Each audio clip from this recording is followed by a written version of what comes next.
శ్రీమాత్రే నమః. తెలుసో తెలియకో అనేక పాపాలు చేస్తూ ఉంటాం. ఆ పాపాల నుంచి బయటపడాలి అని అనుకున్నప్పుడు ఏం చేయాలో మనకి మార్గం కనిపించదనమాట. అలాంటి సమయాలలో ఇప్పుడు మనం తెలుసుకోబోయే ఈ వ్రతాన్ని పాటిస్తూ ఈ వ్రత కథని విన్నట్లయితే అలాంటి వాటి నుంచి బయటపడిపోవటమే కాకుండా ఆర్థికంగా ఏవైనా ఇబ్బందులున్నా, వివాహ సమస్యలున్నా తొలగిపోతాయి.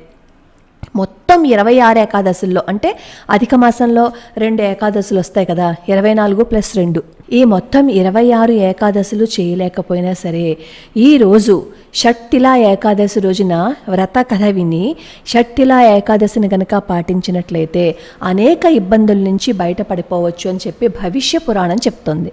ఈ ఏకాదశి జనవరి 18వ తారీఖున వస్తుంది. ఈ ఏకాదశి రోజున పాటించవలసిన నియమాలు ఏంటి అంటే, ఉదయాన్నే నిద్ర లేవాలి. ఈ ఏకాదశిని పాటించే ముందే ఏం చేయాలి అంటే, కృష్ణపక్షంలో ఏకాదశి వస్తుంది. ఆవు పేడలో కాస్త నువ్వులు, కొంచెం దూది కలిపి 108 పిడకల్ని మనం సిద్ధంగా ఉంచుకోవాలన్నమాట. ఈ షట్టిలా ఏకాదశి రోజున కొన్ని దేవాలయాలలో హోమం చేస్తూ ఉంటారు. ఆ హోమం చేసే వాళ్ళకి మీరు ఈ ఆవు పిడకల్ని సమర్పించండి. ఎందుకంటే అందరికీ హోమం చేసే అవకాశం ఉండదు కాబట్టి మేము హోమం చేసుకోగలము అనుకుంటే హోమం చేసుకోవచ్చు. ఈ షట్టిలా ఏకాదశి రోజు ఏం చేయాలి అంటే, మామూలుగా ముందు రోజు దశమి రోజు ఎలా అయితే నియమాలు పాటించి ఉపవాసం ఉంటామో ఏకాదశి రోజు కూడా అవే నియమాలు పాటించాలి. ద్వాదశి రోజున ఏకాదశి పారణ చెయ్యాలి. ఉదయాన్నే నిద్ర లేచిన తర్వాత కాలకృత్యాలన్నీ తీర్చేసుకుని మన ఒంటికి కాస్త నల్ల నువ్వుల ముద్దని పట్టించుకుని స్నానం చేసే నీటిలో కూడా కాస్త నువ్వులను వేసి ఆ నువ్వులు కలిపిన నీళ్లతో స్నానం చేయాలి. అలాగే నువ్వులతో యజ్ఞం చేయాలి. పితృదేవతలకి తిలోదకాలు ఇవ్వాలి. నువ్వులను తినాలి. నువ్వులను దానం చెయ్యాలి. నువ్వులను భగవంతుడికి సమర్పించాలి. ఇలా 6 రకమైన పనులు చెయ్యాలన్నమాట. అందుకనే ఈ ఏకాదశికి షట్టిలా ఏకాదశి అని చెప్పి పేరు వచ్చింది. రోజు కనుక నల్లగోవులను కానీ నువ్వులను కానీ ఉత్తమ బ్రాహ్మణులకు దానమిస్తే అనేక సంవత్సరాలు స్వర్గవాసాన్ని పొందుతారట. అంత అద్భుతమైన ఫలితం ఉంటుంది. అలాగే గొడుగు, వస్త్రము, పాదరక్షలు, నీటి కుండను కూడా దానమిచ్చి బ్రాహ్మణులను పూజించాలి. ఈ ఏకాదశి రోజున ఉదయాన్నే స్నానం చేసేసిన తర్వాత అప్పుడు ఏం చేయాలి అంటే, మీకు వస్తే షోడశోపచార పూజ చేయండి. రాకపోయినా ఇబ్బంది ఏం లేదు. విష్ణు సహస్రనామ స్తోత్రం చదవండి. విష్ణు సహస్రనామ స్తోత్రం చదువుతూ నమో భగవతే వాసుదేవాయ అనే నామంతో విష్ణువుని పూజించండి. మీకు తులసి దొరికితే తులసితో పూజిస్తే ఇంకా శ్రేష్టం అన్నమాట. అలాగే పూజ చేసేటప్పుడు మాత్రం మీరు దీపారాధన నువ్వుల నూనెతో ఒక దీపారాధన చేయండి. బియ్యపిండితో ఒక దీపారాధన చేయండి. ఎప్పుడు శనివారాలు కానీ ఏకాదశుల్లో కానీ బియ్యపిండితో దీపారాధన చేసినట్లయితే మన ఆర్థిక ఇబ్బందులు తొలగిపోవటమే కాకుండా ఇంట్లో అనేక శుభాలు జరుగుతాయి. మా అయ్యమ్మ చిన్నప్పటి నుంచి ఇలానే చేసేదనమాట. అయితే ఈ బియ్యపిండితో దీపారాధన ఎలా చేయాలి అంటే, ఒక ఇత్తడి ప్లేట్ తీసుకోండి. ఇత్తడి ప్లేట్ తీసుకుని అందులో బియ్యపిండి, పటిక బెల్లం పొడి కలిపేసి చిన్న గొయ్యిలా చేసి అందులో కాస్త ఆవు నెయ్యి వేసి ఒత్తి పెట్టి దీపారాధన చెయ్యండి. అలాగే స్వామికి నివేదనగా నువ్వులు బెల్లము కలిపిన ఉండల్ని ప్రసాదంగా సమర్పించుకోండి. సమర్పించుకున్న తర్వాత ఇది మీరు ఎవరికైనా పంచిపెట్టచ్చు, లేదా మీరు ఇంట్లో అయినా సరే తినచ్చు. కానీ రోజంతా మాత్రం మీరు నమో భగవతే వాసుదేవాయ అనే మంత్రాన్ని జపించటం మాత్రం మర్చిపోవద్దు. ఈ పూజ మీకు వీలుంటే పొద్దున్న చేయండి. పొద్దున్న చేస్తే చాలా శ్రేష్టం. లేదా సాయంత్రం అయినా సరే ఈ పూజ చేయండి.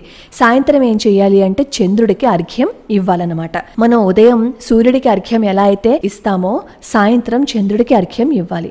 ఆ అర్ఘ్యం ఇచ్చేటప్పుడు ఆ నీటిలో కాస్త నువ్వులని కలపాలి. ఆ తర్వాత ఆ నీళ్ళు ఏం చేయాలి అంటే తులసి మొక్కకి పోయాలి. అలానే ఈ రోజున రావి చెట్టును పూజించి, రావి చెట్టును గనక ఏ దేవాలయ ప్రాంగణంలో అయినా సరే నాటితే వైవాహిక జీవితం చాలా ప్రశాంతంగా ఉంటుందిట. అలాగే రావి చెట్టు చుట్టూ ప్రదక్షిణలు చేసిన ఎన్నో విశేష ఫలితాలు ఉంటాయి. కానీ రావి చెట్టుని ఎప్పుడు పడితే అప్పుడు మనం ముట్టుకోకూడదు. దూరంగా ఉండే ప్రదక్షిణలు చెయ్యాలి. అలాగే ఇదే రోజు ఆవుకి 5 అరటిపళ్ళు పెట్టడం కనుక మొదలు పెడితే ఏవైనా సరే కోర్టు కేసుల్లో ఇరుక్కున్నారు అంటే ఆ కోర్టు కేసుల్లో విజయం వస్తుందన్నమాట. అది ధర్మబద్ధంగా ఉంటే. ఆర్థిక ఇబ్బందుల నుంచి బయటపడడానికి ఏం చేయాలి అంటే ఈ ఏకాదశి రోజున విష్ణు ఆలయంలో నమో భగవతే వాసుదేవాయ అనే నామాన్ని జపిస్తూ ఉండాలన్నమాట. అలా కనీసం ఒక మండలం రోజులు జపిస్తూ ఉండాలి. అలాగే వ్యాపారంలో ఏదైనా అభివృద్ధి సాధించాలి అని అనుకునే వాళ్ళు పేద పిల్లలకి పుస్తకాలని, వస్త్రాలని దానం చేయాలి. ఇవన్నీ చేస్తే ఎన్నో విశేషమైన ఫలితాలు ఉంటాయి. దీనితో పాటుగా బ్రాహ్మణులకి కంచు పాత్రలో కానీ ఇత్తడి పాత్రలో కానీ నువ్వులను నింపి దక్షిణ తాంబూలాలతో మనం బ్రాహ్మణుడికి దాన్ని సమర్పించుకోవాలన్నమాట. అలా సమర్పించుకుంటే విశేషమైన ఫలితం ఉంటుందని చెప్తారు. ఆ రోజున నువ్వులతో ఏ పని చేసినా కానీ చాలా మంచిదన్నమాట. ఈ షట్టిలా ఏకాదశి మహిమను, దాన్ని పాటించడం వల్ల కలిగే లాభాన్ని వినాలి అని అనుకున్నప్పుడు శ్రీకృష్ణ పరమాత్మ ఒక కథని నారద మహర్షికి చెప్పారనమాట. ఆ కథ ఏంటి అంటే, అతి పురాతన కాలంలో ఒక బ్రాహ్మణ వనిత ఉండేదిట. కఠోరమైన బ్రహ్మచర్య వ్రతంతో ఆమె శ్రీకృష్ణ పరమాత్మని సేవ చేసుకుంటూ ఉంది. భగవత్ సేవలో నిరంతరము ఎన్నో వ్రతాలను చేస్తూ ఆవిడ బాగా బక్కచిక్కిపోయింది. నిరుపేద బ్రాహ్మణులకు, అవివాహిత కన్యలకు దానం ఇచ్చేది. కానీ ఎన్ని దానాలు చేసినా ఆవిడ అన్నదానం మాత్రం చేయలేదట. అన్నదానం చేసి దేవతలను ఆవిడ సంతృప్తి పరచలేదు. అందుకే అంటారు మన పెద్దవాళ్ళు, అన్ని దానాల కంటే అన్నదానం గొప్పది అని. కర్ణుడంతటి వాడికే ఎన్ని దానాలు చేసినా అన్నదానం చేయకపోవటం వల్ల అన్నం పుట్టలేదట. ఎన్నో కఠినమైన వ్రతాలు, తపస్సులు చేయటం వల్ల ఆవిడ బాగా చిక్కిపోయింది. అప్పుడు కృష్ణ పరమాత్మ ఏం చేస్తారు అంటే, ఆ స్త్రీమూర్తిని పరీక్షించాలనుకుని భిక్షుకుని వేషంలో వెళ్తారనమాట. భిక్షాపాత్రలో భిక్షను అడుగుతూ నెమ్మదిగా ఆ స్త్రీమూర్తి ఇంటికి వెళ్తారు. అప్పుడు ఆ బ్రాహ్మణ వనిత ఈ భిక్షుకుడు రూపంలో వచ్చిన శ్రీకృష్ణ పరమాత్మను అడుగుతుంది, ఓ బ్రాహ్మణ, నువ్వెక్కడి నుంచి వచ్చావు అని. ఆ మాటలు విన్నట్టుగా శ్రీకృష్ణ పరమాత్మ ఏం చేస్తారు అంటే, మళ్ళీ నాకు కొంచెం భిక్ష వేయండి అని చెప్పి అడుగుతారు. మళ్ళీ అలా అడుగుతూ ఉంటే ఆవిడికి కోపం వస్తుందన్నమాట. కోపం వచ్చి కొంచెం మట్టిని తీసి ఆ శ్రీకృష్ణ పరమాత్మ భిక్షాపాత్రలో వేస్తే తర్వాత అక్కడి నుంచి కృష్ణ పరమాత్మ వచ్చేస్తారు. కొంతకాలానికి ఈ బ్రాహ్మణ వనిత కూడా చాలా తీవ్రంగా తపస్సు చేసింది కదా, ఆ తపస్సు ఫలితంగా ఈ కృష్ణలోకానికి చేరుకుంటుంది. అక్కడ చాలా అందమైన భవంతి కనిపిస్తుంది. కానీ అక్కడ ఆవిడకి తినడానికి తిండి కానీ ధనం కానీ కనిపించవన్నమాట. అప్పుడు ఈ బ్రాహ్మణి ఏమంటుందంటే, జనార్దన, నేను ఎన్నో వ్రతాలు చేశాను, ఎన్నో తపస్సులు చేశాను, విష్ణుమూర్తిని ఆరాధించాను కదా, మరి నాకు ఎందుకు సంపత్తులు లేవు, నాకు తిండి ఎందుకు దొరకలేదని చెప్పి అడుగుతుంది. అప్పుడు కృష్ణ పరమాత్మ ఏం చెప్తారు అంటే, నువ్వు భూలోకం నుంచి ఇక్కడికి వచ్చావు, నువ్వు మళ్ళీ భూలోకం వెళ్ళిపో. కొంతమంది వంతులు నిన్ను చూడ్డానికి వస్తారు. షట్టిలా ఏకాదశి మహాత్మ్యాన్ని వారి దగ్గర నుంచి నువ్వు విను. పూర్తిగా వాళ్ళు ఆ మహాత్మ్యాన్ని చెప్పే వరకు నువ్వు తలుపులు తీకు అని చెప్పి అంటారనమాట. అప్పుడు ఈ బ్రాహ్మణ ఏం చేస్తుందంటే మళ్ళీ భూలోకానికి వచ్చేస్తుంది. తన ఇంట్లో కూర్చున్న సమయంలో కొంతమంది దేవతా స్త్రీలు వస్తారు.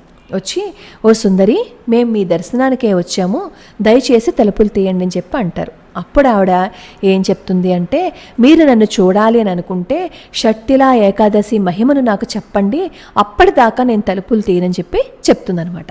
అప్పుడు ఆ దేవతావరితులు ఏం చేస్తారు అంటే షట్టిలా ఏకాదశి మహిమను వర్ణిస్తారు. ఆ వర్ణనను విన్న తర్వాత ఆ బ్రాహ్మణి సంతృప్తి చెంది తలుపులు తీస్తుంది. అప్పుడు ఆ దేవతా వనితలు ఏం చేస్తారంటే బ్రాహ్మణికి, నువ్వు షట్టిలా ఏకాదశి వ్రతం చెయ్యి అని చెప్పి చెప్తారు.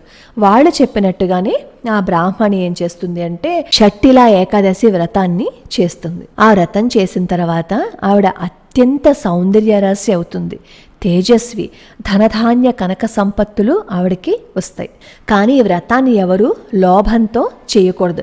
ఈ వ్రతాన్నే కాదు, ఏ వ్రతాన్నైనా సరే లోభంతో ఎప్పుడూ చేయకూడదు. ఈ షట్టిలా ఏకాదశి వ్రతం చేస్తే దౌర్భాగ్యము, బేదరికము నశిస్తాయన్నమాట. అలాగే ఈ ఏకాదశి రోజున నువ్వులని ఎంతమందికి దానం చేస్తే వాళ్ళు సమస్త పాపాల నుంచి విముక్తులైపోతారు అని చెప్పి సాక్షాత్తు శ్రీకృష్ణ పరమాత్మే ధర్మరాజుకి చెప్పారనమాట. అసలు ఎంత ఫలితం అంటేట, ఆ రోజున నువ్వులను దానం చేస్తే ఆ నువ్వులు గనక భూమి మీద పడితే ఎన్ని మొక్కలు వస్తాయో, ఆ మొక్కలకి ఎన్ని కొమ్మలు పుట్టుకొస్తాయో అన్ని వేల సంవత్సరాలట స్వర్గంలో నివసిస్తారు అని చెప్పి శ్రీకృష్ణ పరమాత్మ చెప్పారు. అత్యంత అద్భుతమైన ఏకాదశి ఈ షట్టిలా ఏకాదశి.